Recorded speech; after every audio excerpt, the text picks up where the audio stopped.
지나간 허물 어둠의 날들이 무겁게 내 영혼 짓눌러도 오 주여 우릴 외면치 마시고 약속의 구원을 이루소서. 그 선한 힘이 우릴 감싸시니 믿음으로 일어나는 기대하네. 주 언제나 우리와 함께 계셔. 하루 또 하루가 늘 새로워.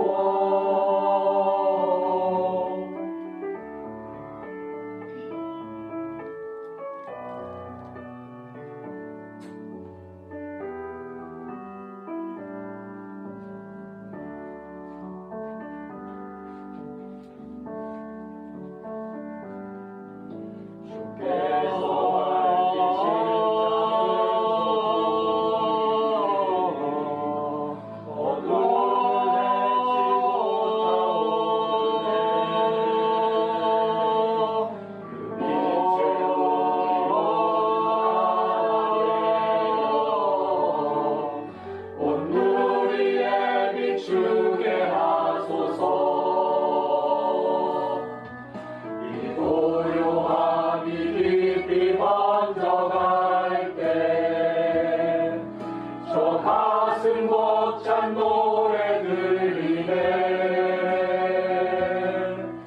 다시 하나가 되게 이끄소서. 당신의 빛이 빛나는 이 밤, 그 선한 힘이 우릴 감싸시니 믿음으로 일어나리 기대하네. 주 언제나 우리와 함께 계셔. 하루 또 하루가 늘 새로워. 주 언제나 우리와 함께 계셔. 하루 또 하루가 늘 새로워.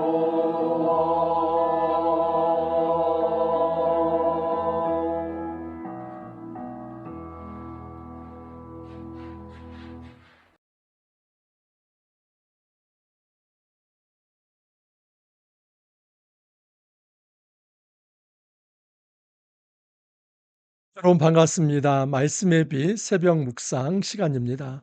오늘 하루도 하나님 말씀과 함께 하루를 시작할 수 있어서 너무 감사합니다. 우리가 이사야 말씀을 통해서 하늘의 위로와 또 소망을 갖게 됩니다. 여러분, 우리가 하나님 말씀에 따라 살아갈 때 만약 하나님의 정의와 하나님의 심판이 없다면 그 무슨 소용이 있겠습니까?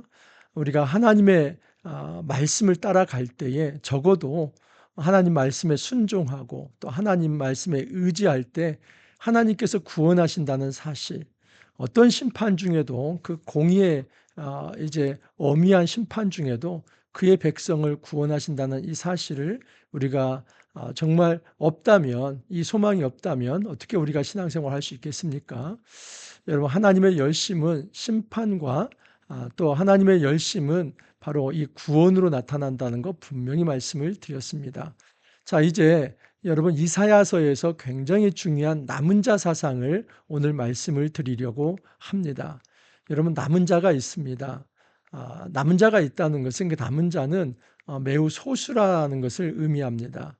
하나님의 심판이 한번 작정이 되면 마치 온 산을 태우는 그 불길처럼, 또 이 쓰나미와 같은 그런 파도처럼 밀려들기 때문에 거의 대부분이 다 파괴가 되고 황폐화됩니다. 자, 그러나 그 중에도 그 모든 살림이 다 불태워졌다 할지라도 하나님께서 그루터기를 남겨두시 하나님께서 이 땅의 백성을 남겨두십니다. 그게 바로 남은 자 사상이죠. 여러분 남은 자 사상에서 한 가지 교정해야 할 것이 있는데 그것은 예를 들어서 이스라엘의 예루살렘에 남아 있는 자 이게 남은 자가 아닙니다. 하나님께서 한번 심판의 불을 일으킬 때에 많은 사람들이 포로로 끌려갑니다. 그 포로로 끌려간 사람들이 남은 자입니다. 여러분 이제 목사님 왜 그렇습니까? 이렇게 물어보실 것입니다. 왜 그러냐면 하나님의 심판이 작정되었을 때 그 심판 자체를 거부하고 '나는 그 심판을 받아들이지 않겠다. 내 힘으로 하나님의 심판을 이겨내겠다.' 하면서 고집을 부리면서 그 예루살렘에 남아 있는 자 그들은 진정한 의미의 남은 자가 아니라 오히려 하나님의 심판이 임할 때에 포로로 끌려간 자는 말씀에 순종한 자가 되는 것입니다. 이것이 예레미야의 정신이기도 하고 이사야서에 나오는 남은 자 사상이기도 합니다. 그래서 여기 남은 자는 예루살렘에 물리적으로 남아 있는 자가 아니라 하나님의 심판이 임하여서 온 열방이 이제 황폐화될 때 하나님께서 이스라엘 백성을 열방으로 흩으실 때에 그 포로된 자가 다시 돌아올 때 포로에서 돌아오는 자를 남은 자라고 이야기를 하는 것입니다. 자, 오늘 말씀 이사야서 10장 20절에서 34절까지 한번 살펴보도록 하겠습니다. 그날에 이스라엘의 남은 자와 야곱 족속의 피난한 자들이 다시는 자기를 친 자를 의지하지 아니하고 이스라엘의 거룩하신 이 여호와를 진실하게 의지하리니 남은 자 곧 야곱의 남은 자가 능하신 하나님께로 돌아올 것이라. 이스라엘이여 내 백성이 바다의 모래 같을지라도 남은 자만 돌아오리니 넘치는 공의로 파멸이 작정되었습니다. 이미 작정된 파멸을 주 만군의 여호와께서 온 세계 중에 끝까지 행하시리라. 여러분 대전제는 23절에 작정된 파멸입니다. 하나님께서 이미 심판을 작정하셨습니다. 하나님의 심판을 작정하셨기 때문에 이사야에게 그를 부르시면서 그를 말씀의 사역자로 파송할 때 이렇게 말씀하셨죠. 네가 가서 전할 말씀은 듣기는 들어도 그들이 듣지 못하며 보기는 보아도 그들이 보지 못할 것이다. 오히려 그들이 말씀을 듣고 돌아올까 내가 염려함이라. 이것은 하나님께서 속이 좁아서 너무 분이 나는데 내 말을 듣지 않고 갔던 자들이 돌아오는 것에 대해서 하나님께서 불편한 심기를 가지신다. 이 말씀을 하시는 것이 절대 아닙니다. 그게 아니라 이미 내가 수차례 경고를 하였고 돌아오라 돌아오라 그렇게 말씀을 했지만 그들이 죄를 짓고 그 죄가 관영해서 더 이상은 회개의 메시지가 아니라 확정된 심판의 메시지를 내가 그들에게 전한다. 그것이 바로 여러분 이사야 6장의 말씀 아닙니까? 바로 그러듯이 이사야에게 나타난 이 말씀은 하나님의 심판이 확정되었을 때 그 결과 이스라엘 백성은 포로로 끌려갈 수밖에 없다는 것이죠. 이것이 대전제가 되면서 이스라엘의 남은 자가 다시 돌아올 것이다. 자, 그런데 그때 남은 자는 자기를 친 자를 의지하지 아니한다고 합니다. 여러분 이 자기를 친 자는 이제는 가까운 역사로는 아수르이죠. 그리고 이제 여러분 이사야는 굉장히 종말론적으로 묵시적 어떤 시각을 가지고 있기 때문에 더 먼 미래까지 바라봅니다. 나중에 이제 바벨론까지도 바라보게 되는 것이죠. 자, 그런데 여기 보면 아수르가 되었던 바벨론이 되었던 이들은 하나님의 심판의 도구였죠. 그 하나님의 심판의 도구로 이 예루살렘을 친 것입니다. 그런데 사실은 여러분 예루살렘이 누구를 의지했습니까? 아수르를 의지하지요. 그리고 나중에 또 예루살렘이 누구를 의지합니까? 바벨론을 의지하지요. 하나님은 그 의지하는 외세를 오히려 하나님의 심판의 도구로 삼으셔서 예루살렘 자체를 치십니다. 하나님을 의지하지 않고 외세를 의지할 때 외세는 하나님의 심판의 도구가 되어서 이제 부메랑이 되어 돌아와서 그들 자신을 치게 되는 하나님의 심판의 도구가 될 것이다. 이것이 성경의 메시지입니다. 자, 그러나 지금 이스라엘 백성이 이렇게 자기를 치는 그들을 이전에 의지해서 그렇게 이제 포로가 되었지만은 각성하고 이제 어느 정도 모든 시간이 지나고 또 하나님께서 돌이키실 그때가 되면 그들이 더 이상 그런 외세를 의지하지 않고 오직 하나님을 의지할 것이다. 이 얘기를 하는 것입니다. 남은 자 곧 야곱의 남은 자가 능하신 하나님께로 돌아올 것이라. 그래서 남은 자 사상에서 제일 중요한 것은 뭐냐면 그들이 돌아온다는 것입니다. 더 이상 포로로 이제 끌려가서 거기에 머물러 있는 존재가 아니라 그들이 돌아와서 하나님 백성 된다 하는 것입니다. 남은 자만 돌아오르니 넘치는 공의로 파멸이 작정되었도다. 남은 자만 돌아온다는 것은 소수만 돌아온다는 것입니다. 여러분, 우리는 구원이 만민 구원론을 이야기하는 사람도 있습니다. 그래서 모든 사람은 다 구원받는다. 이제 하나님은 사랑이 아닌 하나님이시기 때문에 하나님이 창조하신 창조물 중 하나도 하나님은 버리지 아니한다. 여러분, 그렇습니까? 그렇지 않습니다. 여러분, 선택과 유기가 있습니다.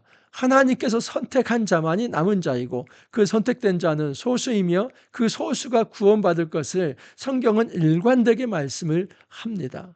여러분, 많은 사람들이 그의 죄로 인해서 하나님을 떠났고 그들은 심판을 받았습니다. 우리 하나님께서 하나님을 의지하는 자 소수를 다시 선택하시고 그들이 돌아오게 해서 그들이 구원받게 하시겠다는 것입니다.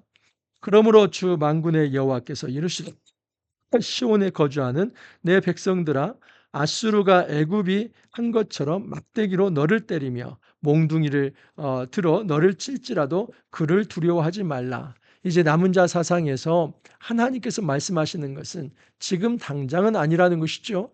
사실 이 지금 당장은 이사야에게 주신 메시지는 심판의 메시지이죠. 그래서 지금 당장은 이 땅이 황폐할 것이지만 이제 이 황폐한 땅에서 끌려간 이스라엘 백성이 장구한 시간이 흐른 후에는 반드시 돌아오게 될 텐데 그때는 마치 제2의 출애굽이 될 것이다 하는 것입니다. 마치 이스라엘의 선조가 애굽이 이스라엘에게 한 것처럼 이제 아수르가 그렇게 애굽이 이스라엘 백성을 노예화시킨 것처럼 포로로 끌려갔지만 하나님이 그렇게 막대기로 너를 때리며 몽둥이를 너를 칠지라도 하나님께서 이제 그 아수르 자체를 심판하실 것이기 때문에 이 일 자체를 두려워하지 말라 하는 것입니다. 내가 오래지 아니하여 내게는 분을 그치고 그들은 내 진노로 멸하리라 하시도다. 만군의 여호와께서 채찍을 들어 그를 치시되 오랫바위에서 미디안을 쳐 죽이신 것 같이 하실 것이며 막대기를 드시되 바다를 향하여 애굽에서 하신 것 같이 하실 것이라. 이 이전 역사를 소환합니다. 이전에 여러분 오랫바위에서 미디안을 쳤다는 것은 사사기 7장 25절 이하에 나오는데 기드온 300용사가 미디안군을 무찌릅니다. 그때 미디안 지휘관을 이제 오랫바위에서 이제 처형을 합니다. 그 역사를 다시 한번 이야기하는 것이죠. 또한 막대기를 드시되 바다를 향하여 애굽에서 하신 것 같이. 이건 뭡니까? 여러분, 모세를 통해서 이제 출애굽할 때에 애굽 군대가 그 이스라엘 백성을 쫓다가 바다에서 수장되지 않습니까? 이거 역시도 하나님의 심판이었죠. 마찬가지로 하나님의 오랫바위에서 미디안 지휘관을 이제 처형하시고 또 하나님께서 출애굽할 때에 애굽 군대를 그 홍해 바다에서 수장시키듯이 아수르가 아무리 이스라엘 백성을 치고 또 그들이 이스라엘 백성을 포로로 끌려갔다 할지라도 하나님이 그 아수르를 심판하시겠다 말씀을 하는 겁니다. 그날에 그의 무거운 짐이 내 어깨에서 떠나고 그의 멍에가 내 몸에서 벗어지되 기름진 까닭에 멍에가 무너지리라. 하나님이 반드시 우리의 수고하고 무거운 짐, 우리의 멍에를 다 벗어줄 날이 있다는 것입니다. 이 포로의 무게, 이 포로의 짐, 이제 어떤 이방 땅에서 노예가 되었던 그 삶, 그 모든 것을 이제 다 벗겨내고 하늘 백성으로 이제 다시 한번 그 정체성을 회복시켜 주시겠다 말씀을 하십니다. 그가 아얏에 이르러 미그론을 지나 믹마스에 그의 장비를 두고 산을 넘어 게바에서 유숙하며 라마는 떨고 사울의 기브아는 도망하도다. 딸 갈리마 큰 소리로 외칠지어다. 라이사야 자세히 들을지어다. 가르나다 너 아나도시여. 만메나는 피난하며 게빔 주민은 도망하도다. 아직 이날에 그가 노베에서 쉬고 딸 시온산 곧 예루살렘 산을 향하여 그 손을 흔들리로다.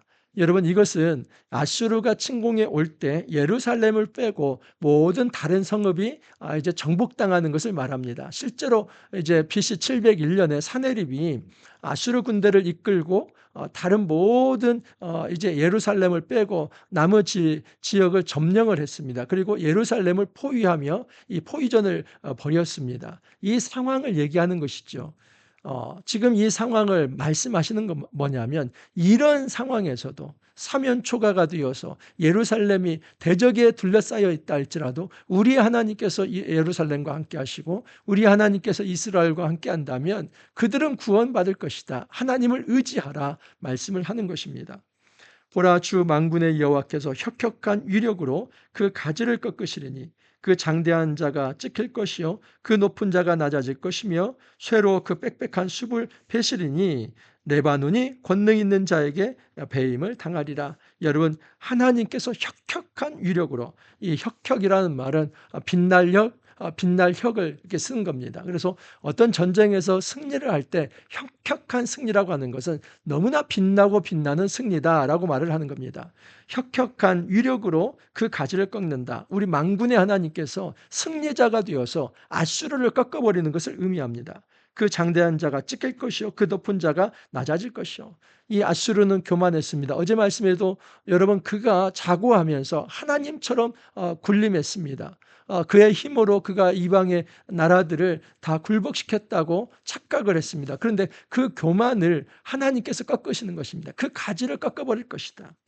쇠로 그 빽빽한 숲을 베시리니, 이 빽빽한 숲이라고 하는 것은 이제 아수르를 상징합니다. 자, 그런데 레바논의 백향목 들어보시지 않았습니까? 그래서 레바논이 권능 있는 자에게 배임을 당한다는 것은 이 레바논의 그 빽빽한 숲처럼 아수르가 영광스러웠지만은 그 빽빽한 숲 자체를 베어버리시고 하나님께서 다 불태우실 것이다 말씀을 하는 것입니다. 여러분, 하나님은 장구한 묵시적 예언을 이스라엘 백성, 유다 백성에게 던져주고 있습니다. 사실 아직 이 포로는 이사야 시대에 일어나지 않았습니다. 이사야 시대 이후로 사실은 이제 100여 년이 더 지나야만 남유다는 바벨론에 의해서 망합니다. 물론 여러분, 이제 곧 한 10여 년이 또 지나면 이제 한 30년이죠. 예, 한 10여 년이 지나면 이제 한 30년입니다. 죄송합니다. 한 30년 정도 지나면 BC 701년에 이사야 예언이 사내립 시대에 이제 임하기도 합니다. 물론 그러나 그때에도 이 사내립이 이제 예루살렘 자체를 다 점령하지는 못합니다. 왜냐하면 하나님께서 그것을 풀어 주시기 때문입니다.